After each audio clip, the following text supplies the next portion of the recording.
Oi pessoal, Sérgio Bento, PS82 português. Hoje a gente chega naquele grande dia, o dia 6, a criação do homem. Eu sei que no dia 6 houve mais do que a criação do homem. Houve a criação das vacas, dos bois, daqueles animais. Mas a gente vai estar focando na criação do homem. É o grande dia 6. Eu gostaria de dizer uma coisa. Houve um teólogo aqui nos Estados Unidos que faleceu não faz muito tempo. O nome dele era Michael Heiser, que teve uma grande influência sobre a minha vida, como eu sei também de várias pessoas aqui nos Estados Unidos e ao redor do mundo. E eu vou estar falando algumas coisas que vêm do material que ele proveu, que ele escreveu. E uma das coisas que ele falou, um homem de Deus, ele disse assim que ele gostaria de ter um número mais grande, máximo possível, de informação para que outras pessoas pudessem estar usando a informação, passando a informação para outras pessoas, porque o que ele descobriu na jornada dele é que foi também algo que não somente eu, mas muitas outras pessoas têm na cabeça aquela ideia de que nós, no cristianismo moderno, não temos sido ensinado corretamente. É mais ou menos como que os pastores, os teólogos tradicionais tentam proteger a gente da própria Bíblia. A Bíblia diz o que ela diz e ela se auto-interpreta. E eu vou estar falando a respeito de alguns textos no futuro muito breve, de textos que são interpretados de uma maneira para tirar a ideia do sobrenatural do cristianismo moderno. E o que Michael Heiser descobriu quando ele estava estudando para o PhD dele é que existe um mundo divino. Existe um mundo divino, existe um mundo invisível, existe um mundo sobrenatural, que não é falado muito na igreja. O que eu digo, isso vem do Sérgio, o que eu digo é isso. Na época da Idade Média, do Enlightenment, do Renaissance, o que aconteceu na época das trevas, né, onde existia uma guerra muito grande, filosoficamente falando, entre a Igreja Católica e aqueles que queriam se separar da Igreja Católica para construir o que nós outros conhecemos como ciência.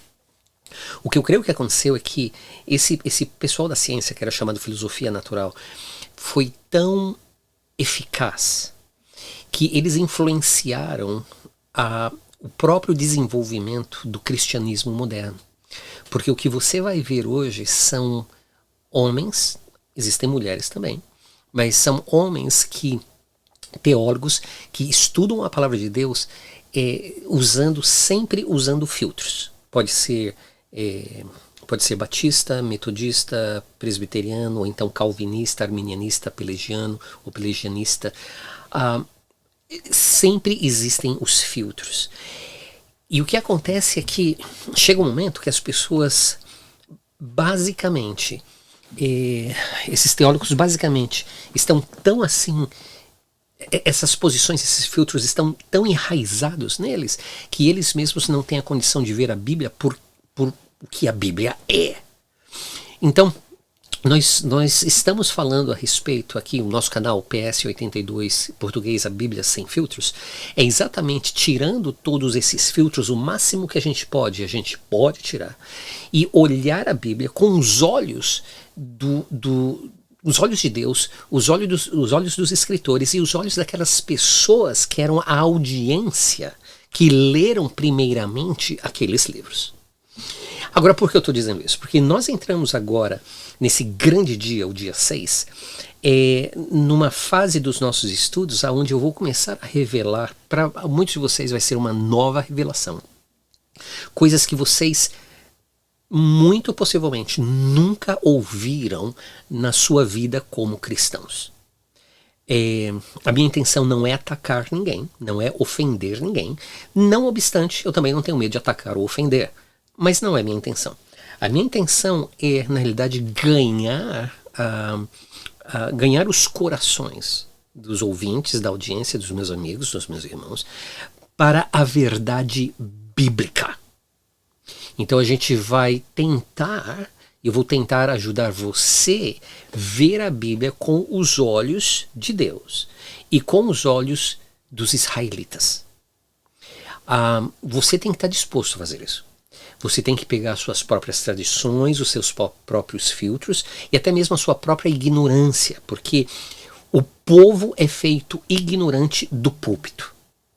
A maioria dos pastores e a maioria dos teólogos consideram o povão sentado nos bancos ou nas cadeiras como não capacitados para entender a palavra de Deus, então eles dão aquela água com açúcar, de repente joga uma coisinha assim, o povo fica tudo animado, uau, que coisa tão interessante, quando o pastor deveria, o teólogo deveria ensinar o povo a carne, as profundezas do conhecimento de Deus. E a gente não tem isso. A gente não tem isso. No Brasil não tem isso, aqui nos Estados Unidos também não tem isso.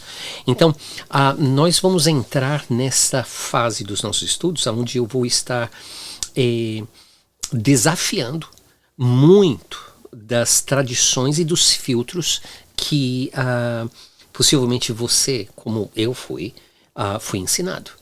Então a gente vai começar esse grande dia 6, a criação do homem. Como eu disse, o nosso enfoque, o nosso foco vai ser no versículos 26 e 27, diz assim: Também disse Deus, façamos o homem à nossa imagem, conforme a nossa semelhança. Tenha ele domínio sobre os peixes do mar, sobre as aves dos céus, sobre os animais domésticos, sobre toda a terra e sobre todos os répteis que rastejam pela terra. Criou Deus, pois, o homem à sua imagem, a imagem de Deus o criou, homem e mulher os criou. Só um parênteses aqui, quando eu leio aqui, tenha domínio sobre os animais domésticos, não havia distinção.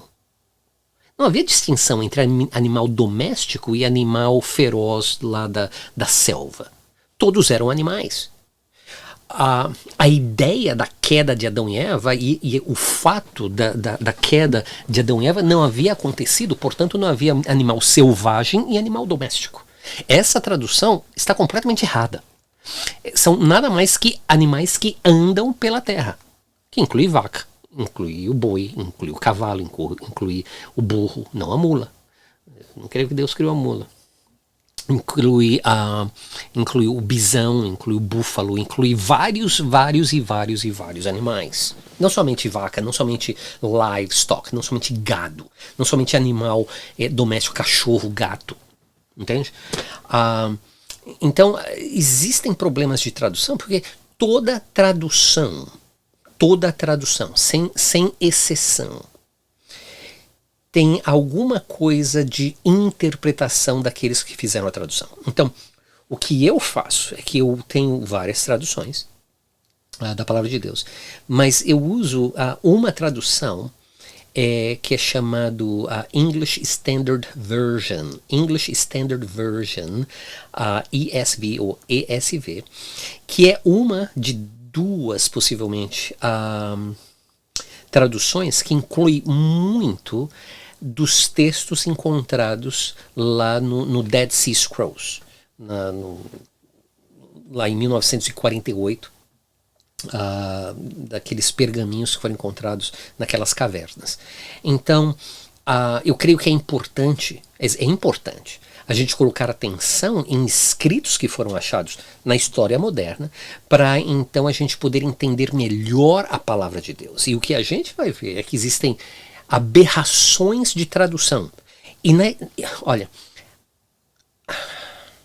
quando você sai da língua portuguesa e você vai para a língua inglesa, você vai para o alemão, você vai para o latim, você vai para outros idiomas, mas vamos dizer da língua inglesa, você tem uma opção de traduções que é uma coisa incrível, e você tem acesso a muitas outras coisas que a grandiosíssima maioria das pessoas que falam português, que é no caso do Brasil, não vão ter acesso. E por que existe essa metodologia que vem do púlpito de dar água com açúcar, ou então nada mais a interpretação baseada em filtros, novamente, seja batista, metodista, calvinista, arminianista, ou o que seja. Existe uma perda da realidade do que a Bíblia diz. Isso é um parênteses. A gente vai estar enfocando em algumas palavras. As palavras que a gente vai focar é imagem, façamos, Deus, semelhança, criou. Mas eu gostaria de falar um pouquinho a respeito de uma vez que eu estive no México. Eu e minha esposa já fomos algumas vezes no México, um país muito bonito. Muito diferente do que a propaganda na televisão fala, que é um país feio, o pessoal feio, blá blá. Não, pessoal muito lindo. O país é muito, muito bonito. Tem seus problemas, como todos os países têm, mas a gente visitou essa cidade chamada Querétaro, Santiago de Querétaro. E uma certa bela manhã, nos convidaram para tomar um café na casa de um pessoal. E nós fomos tomar um café. Era uma mesa imensa, sentava mais ou menos naquela mesa, era uma mesa quadrada, e sentava naquela mesa talvez umas 20, 25 pessoas. E você sabe como é que é, né? Quando o pessoal escuta que existe um teólogo, uma pessoa que estuda a Bíblia, blá blá blá, eles querem dar a sua opinião ou querem testar você e tudo isso. E o dono da casa, o pai da família, chegou para mim e falou assim: Sérgio,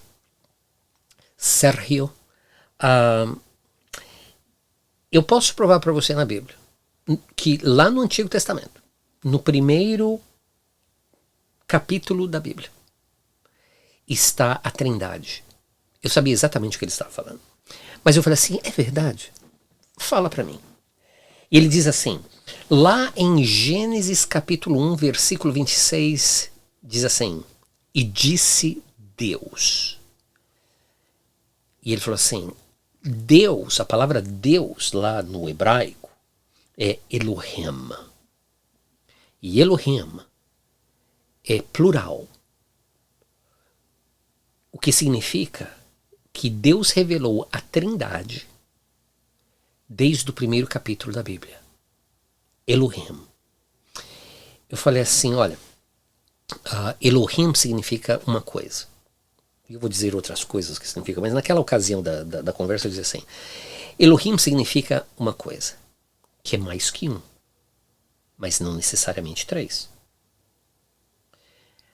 Ali, basicamente, acabou a conversa. Certamente o meu argumento não foi um argumento altamente ou profundamente teológico, mas foi um argumento nada mais para acabar com uma conversa que ia pela tangente errada. Porque Elohim significa muito mais do que mais que um, na realidade significa muitíssimo mais do que isso, e a gente vai ver daqui a pouquinho. Mas é exatamente nesse texto que a gente leu aqui agora, que é Gênesis capítulo 1, versículos 26 e 27, que aquele homem, aquele senhor, quis desafiar o meu conhecimento bíblico. Então vamos ver o que esse texto diz a respeito de Deus e dessas 5 palavras, se não mais. Imagem, façamos, Deus, semelhança e criou. Vamos começar com a palavra imagem. Então a palavra imagem significa, é um substantivo masculino plural. Põe atenção nisso.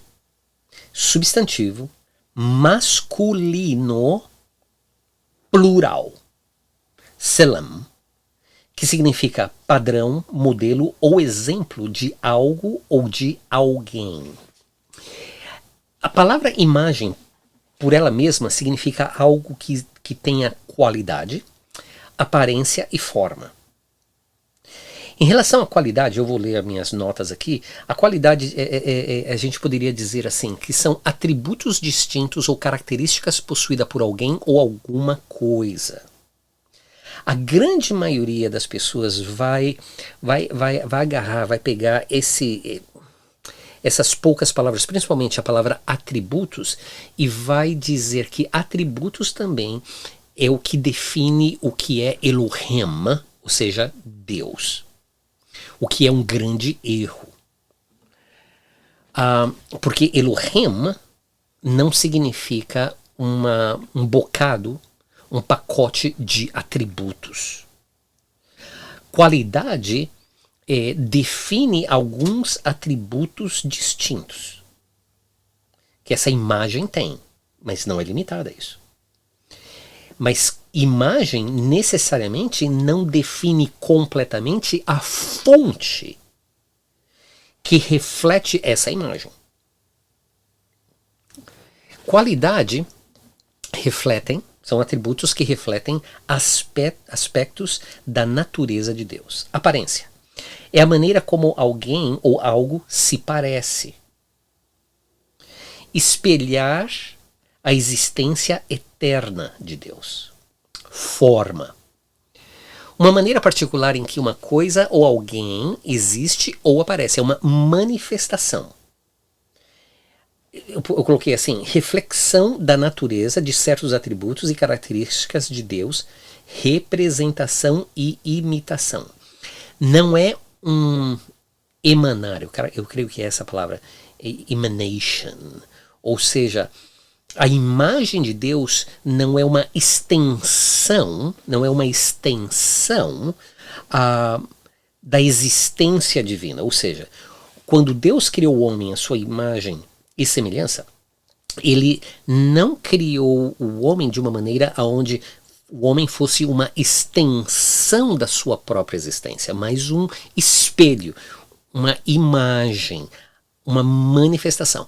A razão por que é importante definir imagem dessa maneira é porque nós não queremos cair no que é chamado hiper-arminianismo ou também pelagianismo. De tal forma também, Nova Era, os gnósticos e tudo isso, porque na ideia de todo esse povo o que acontece é o seguinte, quando eles definem essa imagem, eles dizem que a imagem é uma emanation, é uma extensão da existência de Deus, e portanto, quando o homem entende que ele é uma extensão da existência de Deus, então Deus não pode colocar ele mesmo no inferno. Portanto, se todo homem e mulher é uma extensão da existência de Deus, nenhum homem e nenhuma mulher vai para o inferno. Mas não é isso que a Bíblia diz. Absolutamente não é isso que a Bíblia diz. É uma qualidade, uma aparência e uma forma. Interessante que a palavra forma, a gente usa essa palavra forma, por exemplo, a minha filha me deu essa xícara. Sabe o que é essa xícara? Chewbacca. Star Wars, Chewbacca. Essa xícara tem uma forma, que é a forma, né, do Chewbacca, e por dentro, se eu colocar água, café, leite, a água, o café, leite vai tomar a forma desta xícara, porque a forma da xícara precede o leite que foi colocado aqui. Então, quando o leite entra aqui, ou o café entra aqui, eles automaticamente tomam a forma da xícara.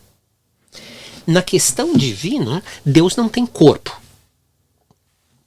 Não significa que espírito não tenha forma.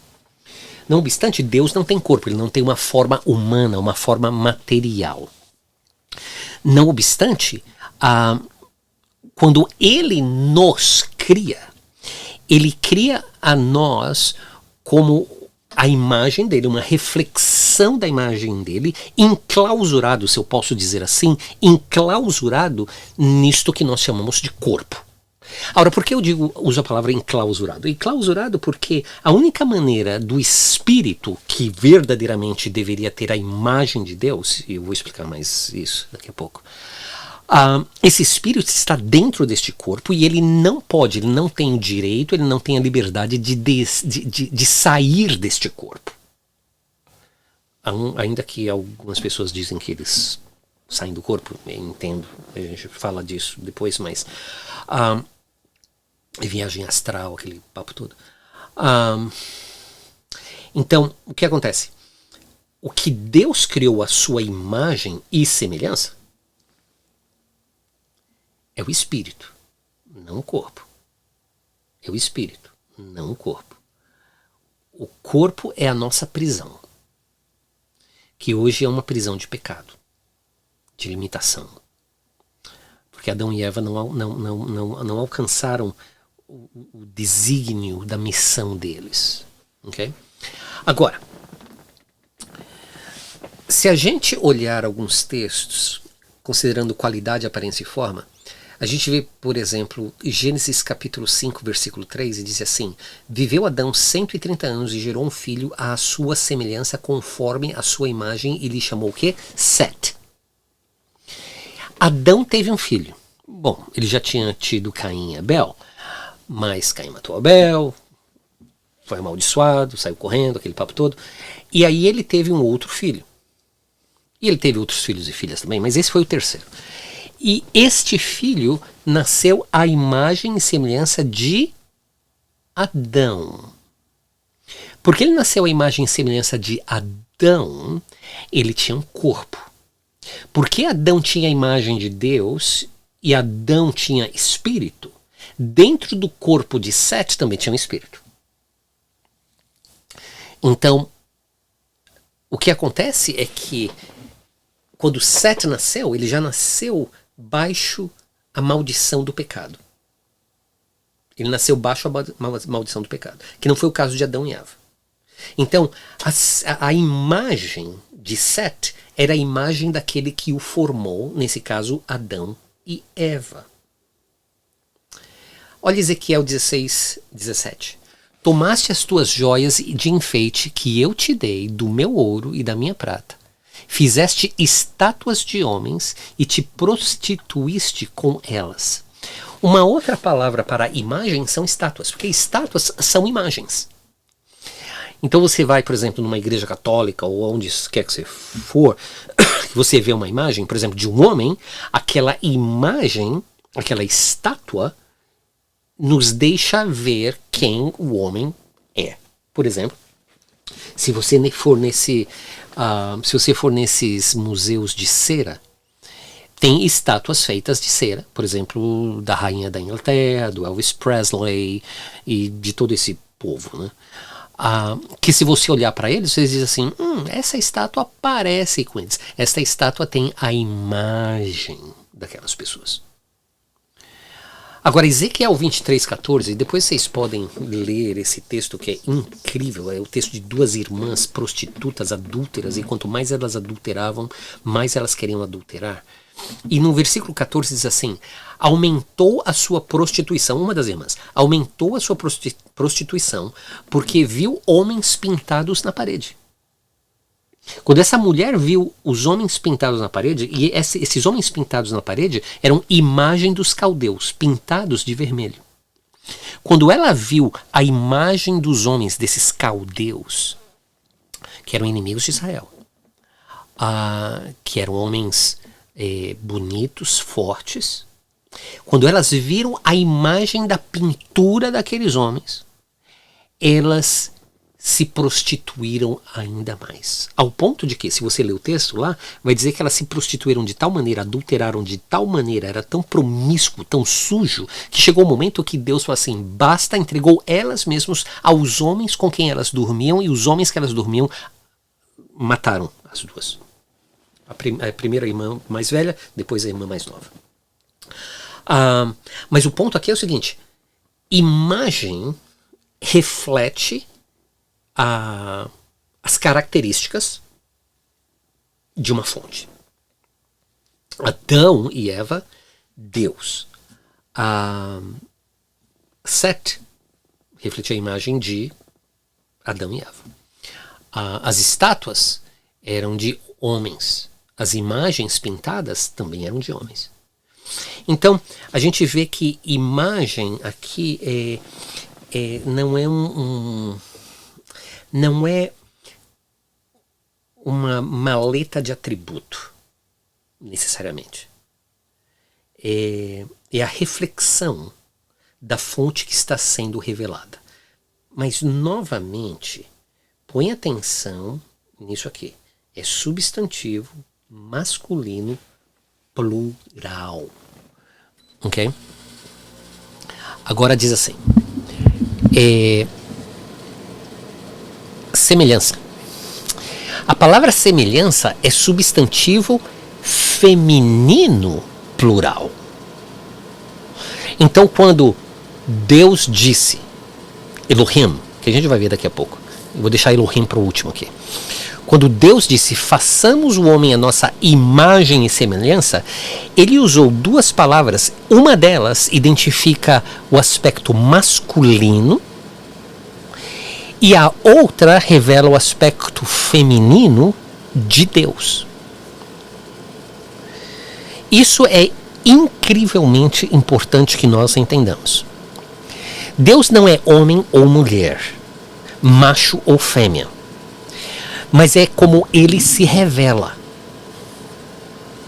E na Bíblia ele se revela através do Antigo Testamento e no Novo Testamento no pronome masculino. Não obstante, quando Deus diz assim, façamos ao homem a nossa imagem e semelhança, ele está incluindo um aspecto masculino e um aspecto feminino de quem ele é. Uma das razões porque isso é incrivelmente importante nessa época que nós estamos vivendo agora, onde os homossexuais, os transexuais estão dominando pelo menos a narrativa na mídia, na propaganda, na televisão, no cinema e tudo isso, é porque o plano de Satanás é o seguinte. Se lembra quando ele chegou para Eva, e a gente vai olhar isso em Gênesis 3:15, quando ele chega lá para Eva e diz assim, olha, se você comer desse fruto aqui, você vai ser como ele. E ser como ele, pelo menos pegando essa palavra imagem e semelhança, significa ter um aspecto masculino e um aspecto feminino. Satanás não estava falando, o grande dragão, a grande velha serpente, não estava falando disso em Gênesis 3, não obstante, a ideia de ser como ele também significa a ideia da própria existência do ser humano. Então, quando nós vemos que hoje em dia, homem quer ser mulher, mulher quer ser homem, e você olha algumas fotos de algumas pessoas e você não sabe se é homem ou se é mulher, e mulheres estão tendo cirurgias, e homens estão tendo cirurgias, e agora não é somente homem que quer ser mulher e mulher que quer ser homem, agora eles querem ser sereia, quer ser gato, quer ser cachorro, quer ser passarinho, quer ser isso, quer ser aquilo.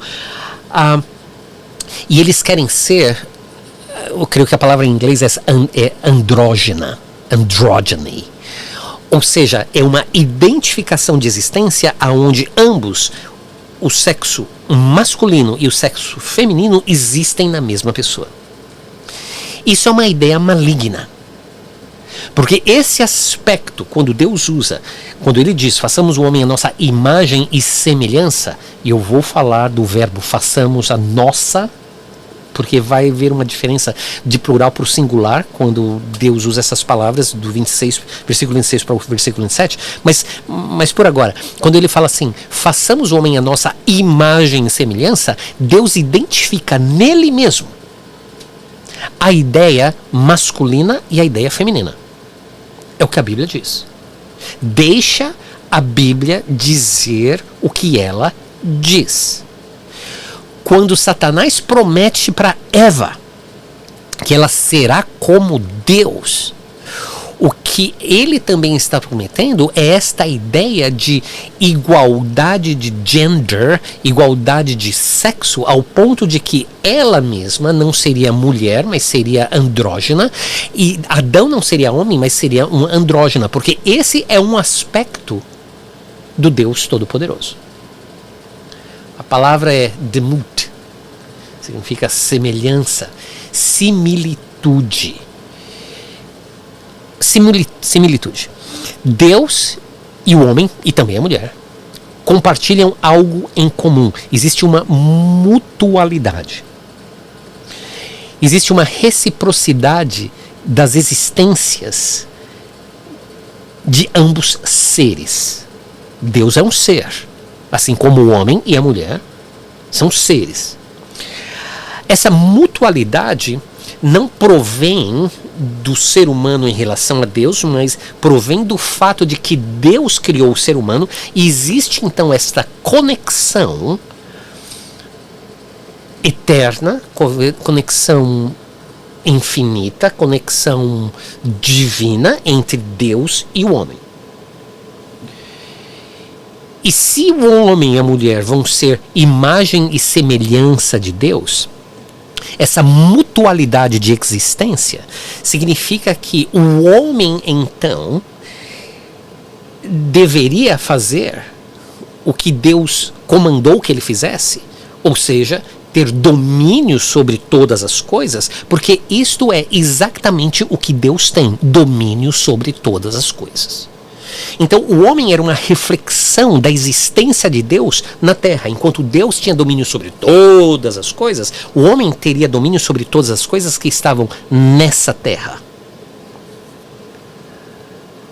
O que é incrivelmente interessante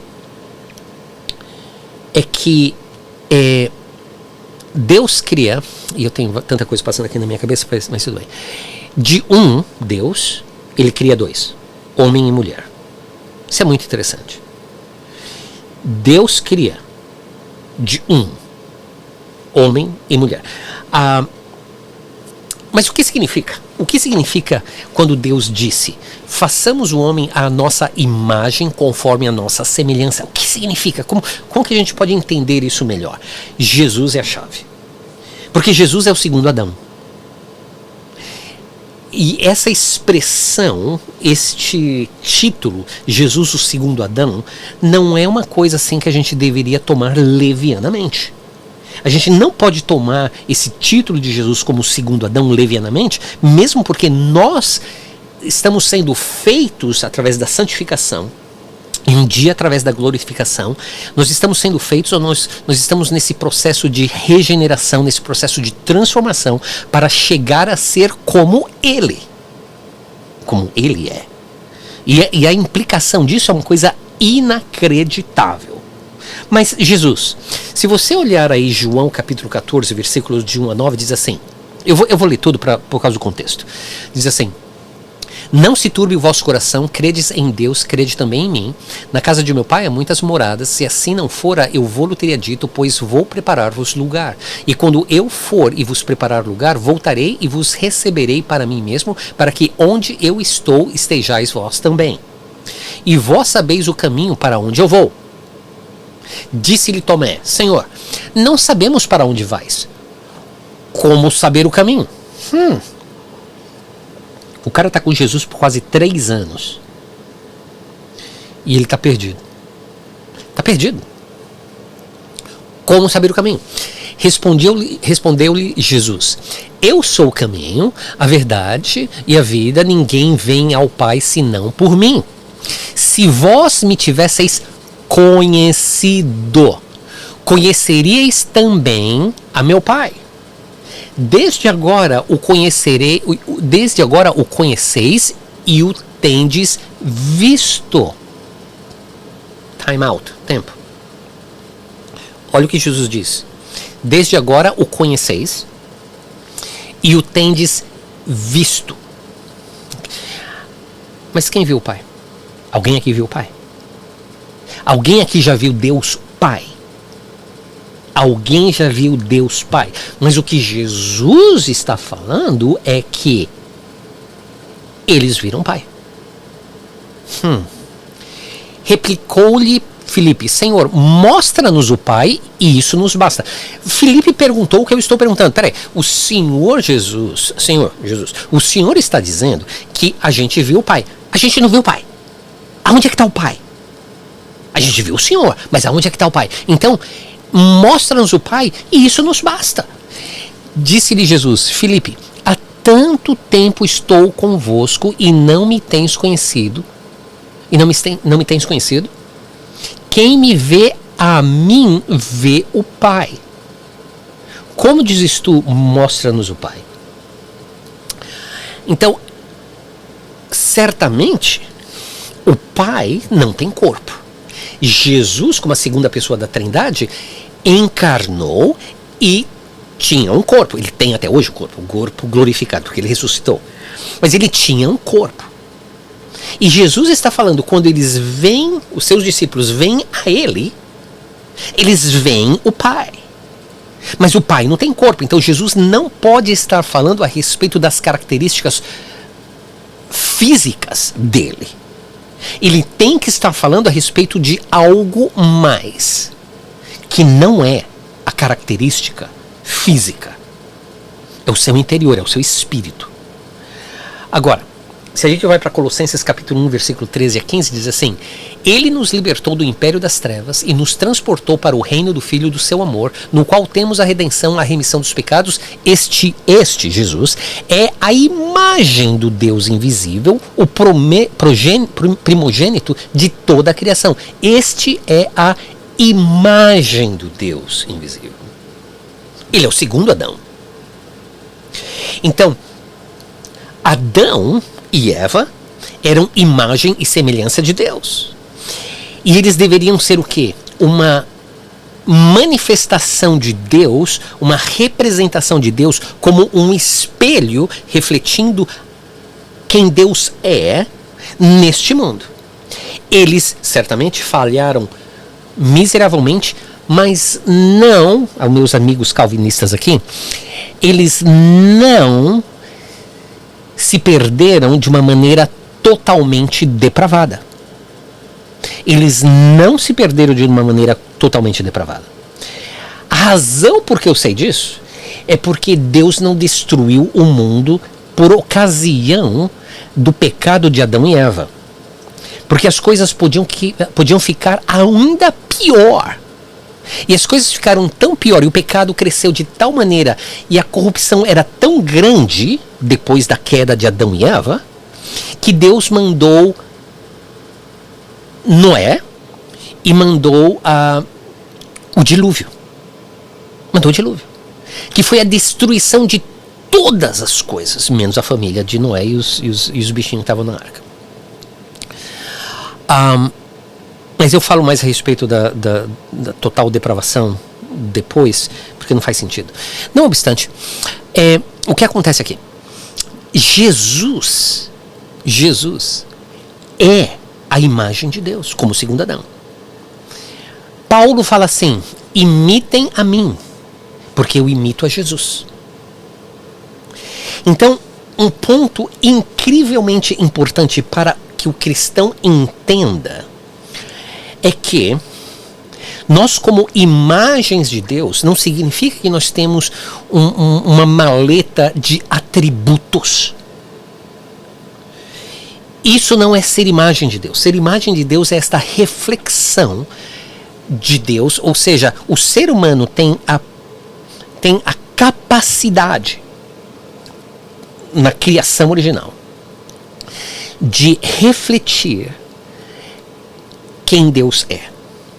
Por causa da queda de Adão e Eva, esta capacidade foi neutralizada. Com a vinda de Jesus e a salvação que nós temos nele, falando da igreja, não falando de Israel, esta capacidade volta a ser realidade na vida de cada indivíduo que aceitou a Jesus como Senhor e Salvador. Então nós, e a nossa responsabilidade agora é refletir quem Deus é. É ser um espelho, é ser a manifestação da existência divina. Ok, vamos continuar aqui.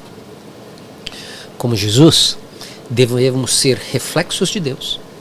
Devemos ser a manifestação de Deus neste mundo.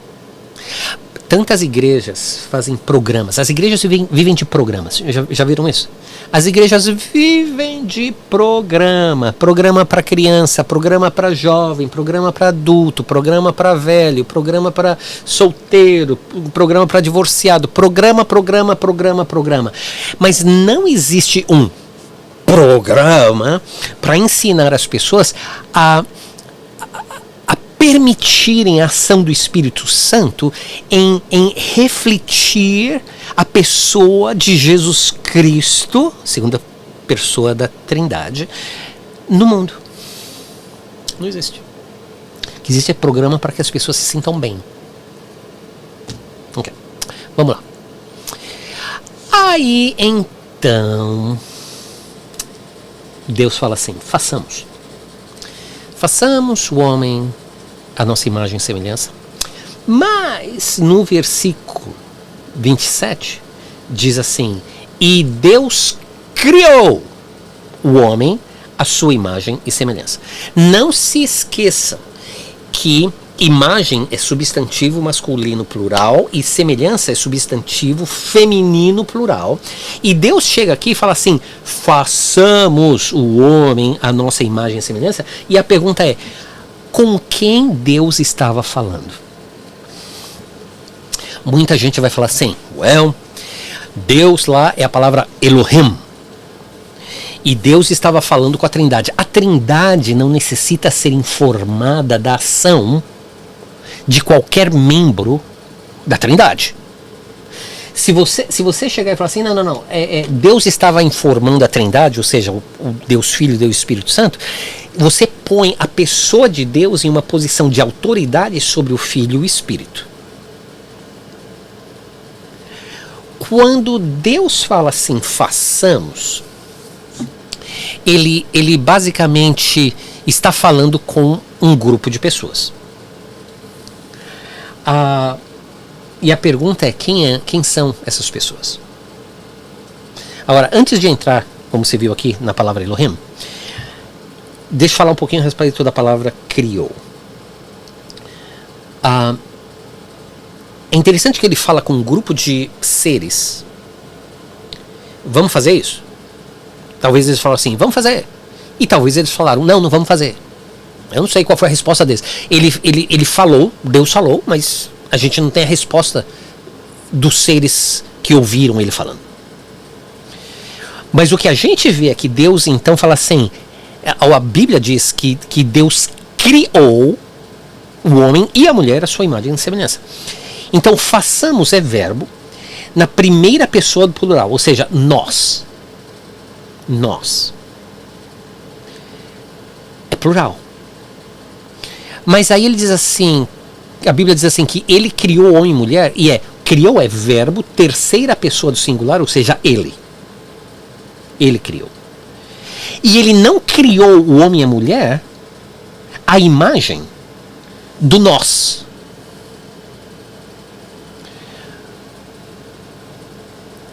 Então com quem ele estava falando? Elohim. A palavra Elohim significa substantivo masculino plural. Sempre que você vê no hebraico, na transliteração, essas duas letras no final, IM, é plural. Como a gente vai estudar o Nephilim. Vocês vão ficar assustados, com o cabelo em pé, esse papo todo. Mas quando você vê no hebraico essas duas letras IM, sempre vai ser plural. Então, a estrutura gramática aqui de Elohim é substantivo masculino plural, Elohim. Que significa o quê? Deuses com D grande, deuses, ou deuses com D pequeno. A palavra Elohim no Antigo Testamento aparece mais ou menos 2.570 vezes.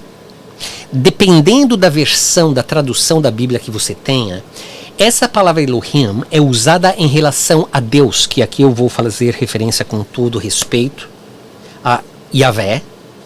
Em inglês eu digo Yahweh, então se eu falar Yahweh, é o mesmo que Yahvé. A palavra Elohim é usada em relação a Yahvé 300 a 400 vezes. Então vamos dizer assim, 400 vezes. Então vou fazer uma matemática aqui. 2.570 menos 400 são 2.170 vezes. Não precisava de calculadora para fazer isso. Não? Okay.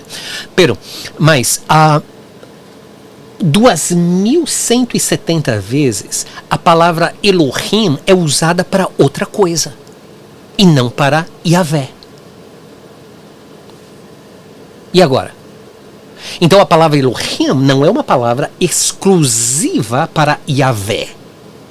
A palavra Elohim é usada em relação a Yahvé, mas não é exclusiva de Yahvé, porque tem pelo menos 2.170 vezes que a palavra é usada de uma maneira diferente para alguma outra coisa. E, tá aqui, o que aconteceu? 2.170 vezes. Vamos dar uma olhadinha. Elohim não é exclusivamente usado para Yahvé. Agora, a palavra Yahvé aparece no Antigo Testamento aproximadamente 6.823 vezes. Nada mais no Antigo Testamento. Todas as vezes que a palavra Yahvé, que é o nome sagrado de Deus, todas as vezes que a palavra Yahvé, o nome Yahvé, é usado no Antigo Testamento, se refere especificamente ao Deus Altíssimo, ou como Jonas disse, quando os homens perguntaram para ele, quem é o teu Deus? Ele diz assim, meu Deus é o Criador de todas as coisas que estão nos céus e estão na terra. Quando Jonas faz essa explicação, quando ele diz quem o Deus dele é, que é o Criador de todas as coisas que estão nos céus e na terra, ele põe o Deus dele sobre todas as coisas, incluindo sobre todos os deuses. É o maior Deus. E Yahvé é usado exclusivamente para o nosso Deus. O Deus de Abraão, o Deus de Isaac, o Deus de Jacó, o Deus de Israel, o Deus Pai do nosso Senhor Jesus Cristo, o Deus que enviou seu Santo Espírito para habitar nas nossas vidas e selar-nos com a salvação. Este é o Deus, nosso Deus Todo-Poderoso. Mas a palavra Elohim é usada em relação a ele não mais que 400 vezes.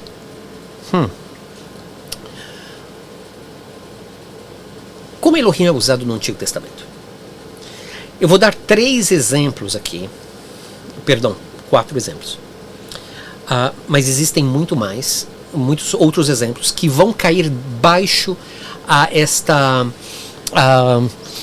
estas categorias, onde a palavra Elohim é usada. Então, Salmo 82:1 diz assim: Deus toma seu lugar na congregação divina, no meio dos deuses ele julga. Deus toma seu lugar na congregação divina, no meio dos deuses ele julga. Aqui é algo muito interessante, porque a grandiosíssima maioria dos teólogos vai dizer que estes deuses são juízes do povo de Israel. São homens. Não faz sentido. Não faz sentido. Não faz sentido. Por que não faz sentido? Deus, Elohim, toma seu lugar na congregação divina. No Salmo 89, as mesmas palavras são usadas.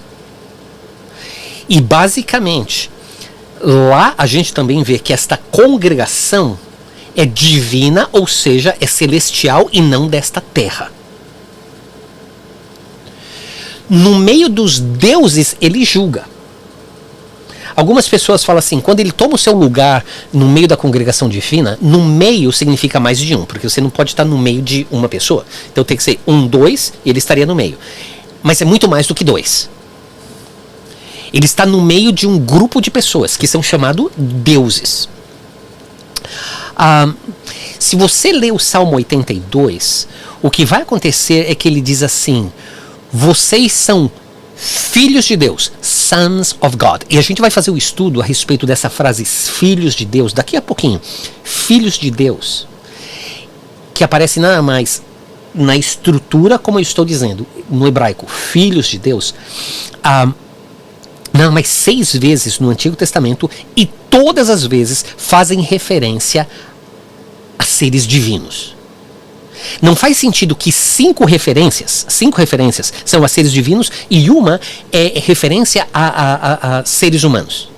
A ideia que os teólogos têm de que, por exemplo, esses deuses são seres humanos vem de 2 posições que são chamadas, ou Michael Heiser chama de posições mortais. A primeira é quando Jétro, o sogro de Moisés, chega para Moisés e fala assim: Moisés, você está louco? Você não pode aconselhar todo mundo, você não pode ser juiz de todas essas pessoas. Escolhe umas pessoas aí, alguns homens, umas pessoas para te ajudar. Então, quando Moisés escolhe essas pessoas para ajudarem a ele. O que o argumento vai dizer é o seguinte: estas pessoas, então, eram juízes como se fossem deuses. Assim como que Moisés para o povo de Israel era Deus, esses juízes se fazem deuses para o povo de Israel. Mas aqui está falando alguma coisa disso? Não está falando nada. Não está falando absolutamente nada.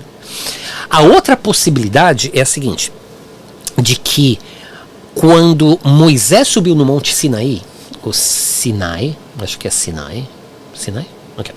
Quando Moisés subiu lá no monte para receber a palavra de Deus foi dada a Moisés, e quando a palavra de Deus foi dada a Moisés, e na segunda vez Moisés deu ao povo, quando Moisés deu ao povo, Moisés então estabeleceu que a palavra dada ao povo fazia do povo deuses. Agora, deixa eu abrir aqui, porque não está no slide, mas eu vou abrir aqui em João capítulo 10, versículo 34, porque, e um pouquinho antes, vai dizer assim: Jesus está sendo confrontado, e diz assim, ele está sendo confrontado pelos fariseus, né?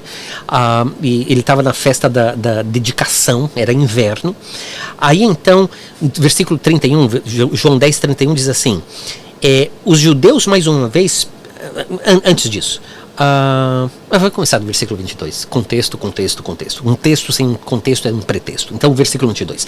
Celebrava-se em Jerusalém a festa de dedicação. Era inverno. Jesus passeava no templo, no pórtico de Salomão. E então os judeus o rodearam e disseram: até quando você nos deixará nesse suspense? Se você é o Cristo, diga francamente. Jesus respondeu: já falei. Mas vocês não acreditam. As obras que eu faço em nome do meu Pai dão testemunho de mim. Mas vocês não creem, porque não são das minhas ovelhas. As minhas ovelhas ouvem a minha voz, e eu as conheço, e elas me seguem. Eu lhes dou a vida eterna, jamais perecerão, e ninguém as arrebatará da minha mão. Aquilo que meu Pai me deu é maior do que tudo, e da mão do meu Pai ninguém pode arrebatar. Eu e o Pai somos um. Aí então, versículo 31, os judeus pegaram pedras para apedrejar, eles tinham a intenção de apedrejá-lo. Mas Jesus lhes disse: tenho mostrado, ok, tempo, peraí, antes de atirar a primeira pedra, deixa eu falar uma coisa aqui. Tenho mostrado a vocês muitas obras boas da parte do Pai. Por qual delas querem me apedrejar? Os judeus responderam: não é por obra boa que queremos apedrejá-lo, e sim por causa da blasfêmia, pois, sendo você apenas um homem, está se fazendo de Deus. Jesus então disse, e essa passagem é extremamente controversial, mas eu vou dizer para você o que significa. Diz assim: não está escrito na lei de vocês.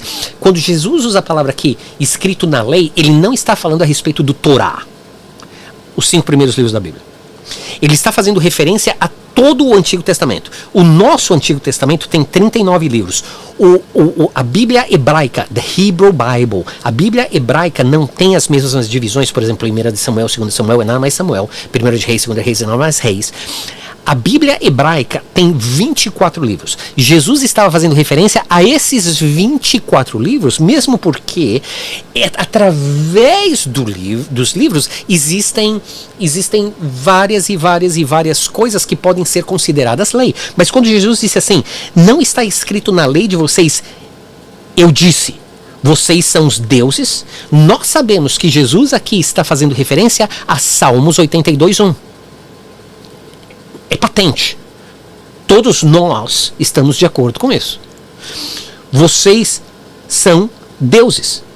Se ele chamou deuses aqueles a quem foi dirigida a palavra de Deus, e a Escritura não pode falhar, então como vocês dizem que aquele que o Pai santificou e enviou ao mundo está blasfemando só porque declarei que sou filho de Deus?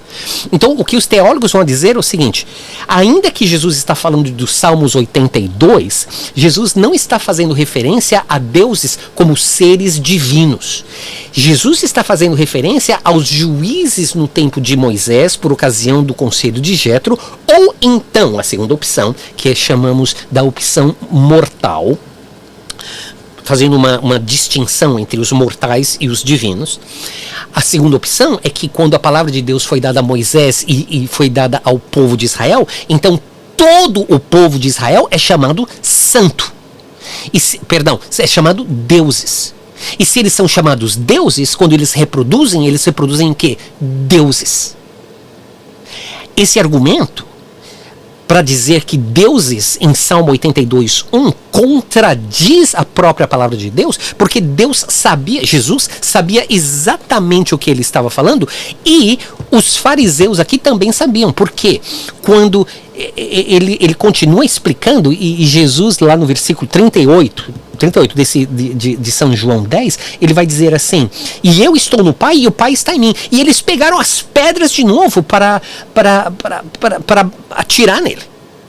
Por quê? Porque Deus estava fazendo a referência de que ao Salmo 82, dizendo que existem seres que são chamados deuses, que não são seres humanos. A Bíblia diz assim, que o nosso Deus é Deus de deuses. E por que o teu pastor, ou o teólogo por detrás do teu pastor, quer proteger você da Bíblia? E porque ele não quer aprofundar o estudo, e por causa da própria tradição e do filtro que ele tem de monoteísmo, ele tem medo de dizer que deuses existem. Então, tudo que é chamado deuses é chamado ídolo. E ídolo não existe. Ídolo não existe. Mas deuses existem. Quando a Bíblia diz assim, Deus é maior de qualquer outro Deus, pensa comigo. Isso é lógica simples. Qualquer coisa pode ser maior de algo que não existe.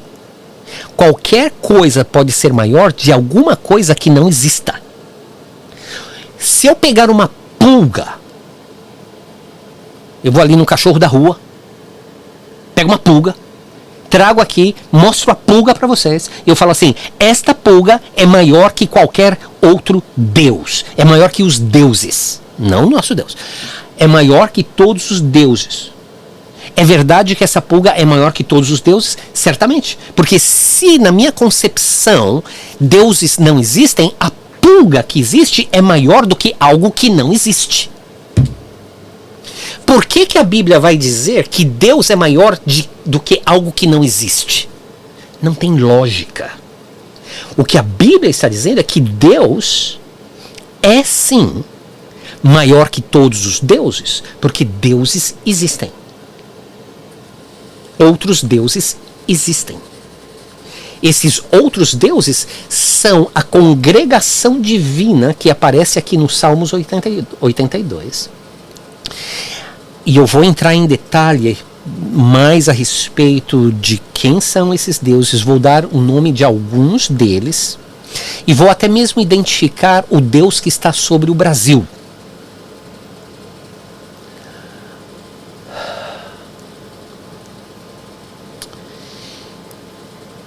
Se você ler o Salmo 82, você vai ver que Deus julga esses deuses. Então ele não está falando com a Trindade. Deus está no meio da congregação divina. Ele não está falando com a Trindade porque ele fala assim. Vamos ler. Eu preciso ler. Porque é muito importante. Diz assim: Deus toma o seu lugar na congregação divina, no meio dos deuses ele julga. E olha o que Deus diz: até quando julgarão injustamente e tomarão partido pela causa dos ímpios? Deus não pode estar falando com a Trindade, porque aqui ele está condenando a Trindade. Ele estaria condenando a Trindade. Versículo 3. Defendam o direito dos fracos e dos órfãos, façam justiça aos aflitos e desamparados, socorram os fracos e os necessitados, tirando-os das mãos dos ímpios, façam seu trabalho. Ainda que o mundo está perdido e as pessoas estão perdidas, vocês, deuses da congregação divina, devem guiar as nações que foram dadas a vocês de uma maneira justa. Olha o versículo 5. Diz assim: Eles nada sabem, nem entendem. Vagueiam em trevas. Todos os fundamentos da terra vacilam. Eu disse, Jesus falando aqui. Ou Jesus falou lá em João. Eu disse, vocês são deuses. Todos vocês são filhos do Altíssimo. A frase específica que a gente vai estudar daqui a pouco. Filhos do Altíssimo. Mas vocês morrerão como simples mortais. Se aqui fossem os juízes de Israel, se aqui a gente estivesse falando dos juízes de Israel, eles já são mortais. Não precisa redundantemente falar que eles vão morrer como homens, se eles já são homens. A única pessoa ou pessoas que que Deus poderia dizer aqui, vocês são filhos do Altíssimo, vocês são os deuses, não obstante vocês morrerão como simples mortais. A palavra simples aqui significa uma distinção de existência, da existência divina com a existência terrestre. Mas vocês morrerão como simples mortais e como qualquer dos príncipes vocês sucumbirão. Então Asaf escreveu 11 salmos, esse é o penúltimo deles. Ele diz assim, levanta-te, ó Deus, julga a terra, pois a ti pertencem todas as nações. Uau! A gente poderia ir lá na Torre de Babel, Deus dividiu as nações entre os filhos de Deus. Se a tua Bíblia diz assim, entre os filhos de Israel, está errado, a tradução é péssima. Aí então, ele divide, Gênesis capítulo 11, a gente vai estudar isso mais profundamente, mas Deus divide as nações por causa da Torre de Babel entre os filhos de Deus, mas no capítulo 12, quando ele olha, ele dividiu tudo, e ele fala assim, mas Abraão é o meu escolhido. Ele pega um homem lá do meio da Mesopotâmia, do meio da Babilônia. E daquele homem e da esposa dele, ele cria uma nação.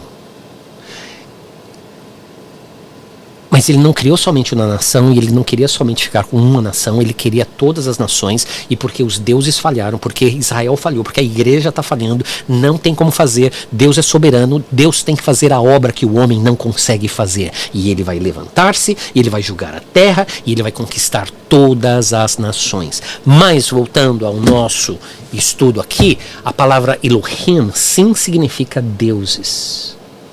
Deuses. Deuses existem. Deuses existem. Vou dizer uma coisa que vai... É uma coisa que vai ajudar você a entender isso de uma maneira bem simples. Daqui a pouquinho. Diz assim. 1 de Reis 11:33. Deuses das nações. Porque Salomão me deixou e se encurvou a Astarote, deusa, Elohim, dos Sidônios, a Quemos, deus Elohim, de Moab, e a Milcom, deus Elohim, dos filhos de Amão. É interessante que aqui a palavra Elohim é usada para uma deusa, uma indivídua, I don't know, mas um suposto ser que é chamado Astaroth, ou seja, a palavra no plural é usada para uma pessoa singular. Isso deveria deixar a gente entender o seguinte: quando os israelitas leram, quando a pessoa antiga, da antiguidade, leu Gênesis capítulo 1, versículo 26, e ele leu, e disse Deus, e disse Elohim, ainda que a palavra estivesse no plural, ele entendia que estava falando de uma pessoa.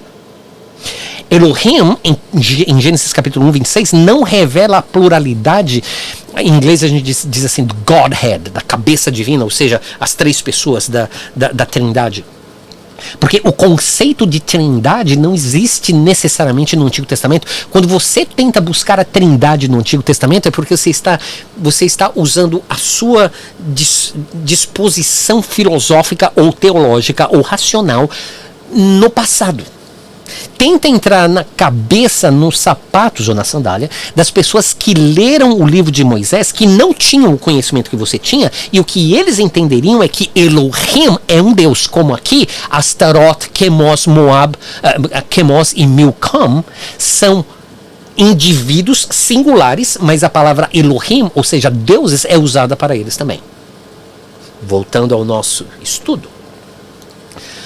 Elohim é usado para os deuses das nações. Não parei. Deuteronômio 32, 17. Sacrifícios ofereceram aos demônios, não a Deus, a deuses que não conheceram, novos deuses Elohim, que vieram há pouco, dos quais não se estremeceram seus pais. Duas vezes que que aparece a palavra deuses aqui, essas duas vezes é a palavra Elohim. Interessante que a palavra demônio é a palavra Shedim, e uma variação da palavra Shedim é Shedu, que identifica na Babilônia um ser incrivelmente mau, que vem daqueles que eram chamados Apikalu, que basicamente é identificado como o próprio Satanás. Então, demônios são chamados de Elohim. Mais um. Humanos mortos desencarnados. Respondeu-lhe o rei: não temas. Que vês? Se lembra quando Samuel já tinha morrido, Saul ficou meio doidão. Ele mesmo tinha passado a lei de que se alguém tentasse se corresponder, falar com os mortos, necromância, tal pessoa tinha que morrer.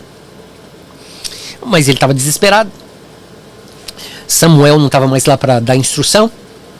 Ele era um meninão, era um bebezão, estúpido e ignorante. E ele vai então lá na bruxa de Endor. Aí ela faz as magias dela, os tereco-teco que ela faz lá. E aí ela diz assim: então a mulher respondeu a Saul: vejo um Deus que sobe da terra. Eu vejo um Elohim. Elohim, plural, mas ela usa a palavra A gente sabe então que quem subiu para falar com Saul foi Samuel. Agora, deixa eu abrir um parênteses aqui. Você já viu que a Bíblia proíbe que o ser humano tente falar com os mortos? Você acha que a Bíblia proibiria algo que é impossível? Pensa bem. É que nem a questão da pulga. A pulga é maior do que qualquer coisa que não existe. Por que a Bíblia vai proibir uma impossibilidade? É porque não é impossível. Quando a Bíblia proíbe uma pessoa se comunicar com os mortos, é porque esta pessoa entra num domínio. Em inglês a gente diz assim, underworld. É um domínio da morte. É um domínio não é do inferno, mas é do Hades, é do Sheol. Muita gente vai dizer aqui que quem subiu não foi Samuel. Algumas traduções dizem assim, uma coisa que parecia com Samuel. Você tem que entender uma coisa aqui no Antigo Testamento, a ideia de céu e inferno, como a gente tem hoje em dia, necessariamente não era entendida dessa maneira. Salomão mesmo diz a respeito do Sheol. Aí o que acontece? Samuel sobe. E quando essa bruxa vê Samuel, ela se refere a ele como o quê? Elohim. Então, das 2.170 vezes que a palavra Elohim é usada, que não se refere a Yahvé, a nosso Deus, ela é usada para deuses da congregação divina, é usada para os deuses das nações, é usada para os demônios, e é usada para os espíritos ou os humanos que não têm corpos, ou seja, são desencarnados.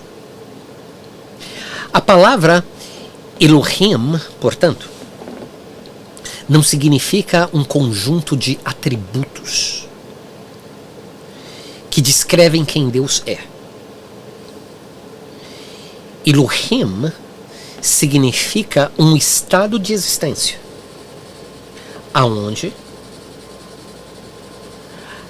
o ser que existe não tem corpo.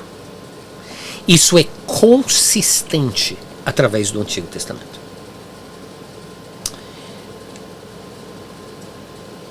Existem muitos Elohim, mas somente um, Yahvé.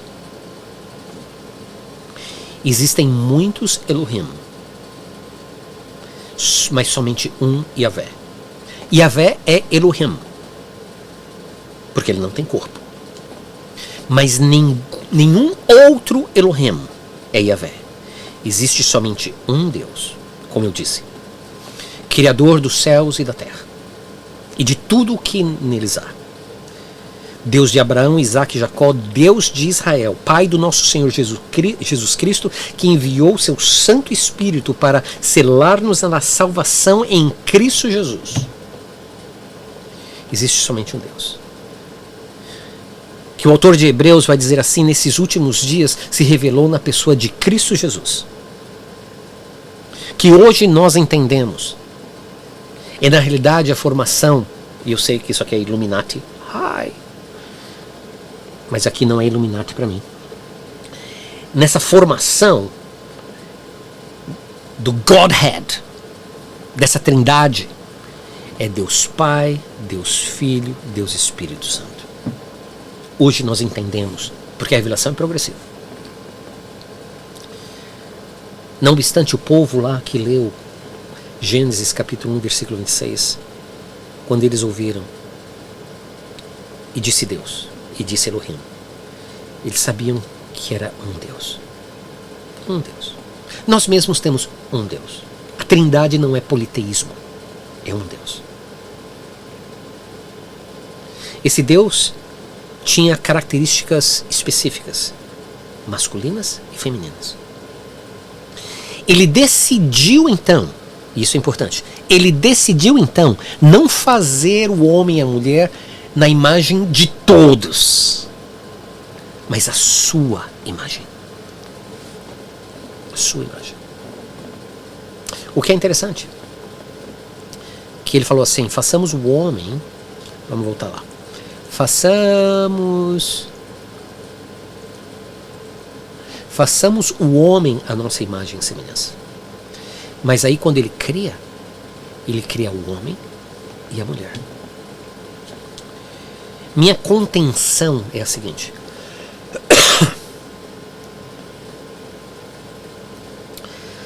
que a congregação divina de Deus não tinha a mínima ideia do que Deus estava a ponto de fazer. E quando ele criou Adão e Eva, ele começou a criar uma congregação terrenal. A congregação divina dele era a sua família divina. E Adão e Eva, o princípio da congregação terrenal, era a sua família terrenal. Com uma grande diferença. Que certos seres dessa congregação divina não gostaram. Porque Deus deu proeminência, se é essa palavra, a Adão e Eva. Ele deu a eles algo que aqueles seres da congregação divina não tinham. Entre eles, um corpo.